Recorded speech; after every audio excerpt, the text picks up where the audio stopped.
earlier questions, you had to work with a whole lot of different people. You still do. But in building the museum with people who didn't believe that it was necessary for a number of reasons, some good reasons, some not so good reasons, some that were reflective of race in America. And folks who certainly didn't believe that it belonged on the mall. So, and you continue to have to do that. And it was of necessity for you to do that to raise funds and to change people's minds. How? What do we learn from you about leading across differences? Well, I think the first thing I learned is that being right, being smart isn't enough. That you really got to also be political. So what I would always do is anticipate different points of view, criticism, and think about, all right, how do I handle that? Now there were people who said, my God, this is a story that shouldn't be on the mall. And I said, okay, those are the people that I need to humanize the story. I Mm, need to not talk about slavery or migration, but we talk about this family and their yeah. struggle for freedom.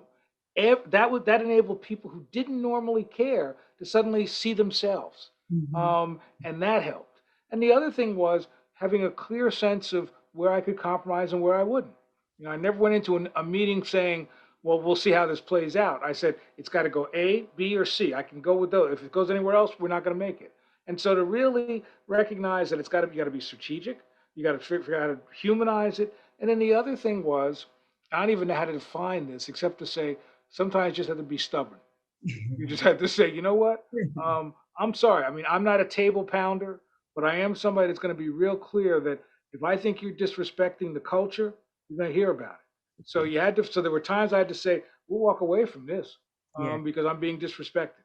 Yeah. No, and I so appreciated those stories, and I appreciate this storytelling, humanizing, and sometimes bringing people into a common story, but also appreciating that you don't compromise your core values and Right. compromise Right. your soul. And you certainly, I like the story when you said, I really might have to walk away from this. That's right. That's right. That's right. I remember So, my staff saying, "You can't walk away from money." I said, "I can walk away from disrespect."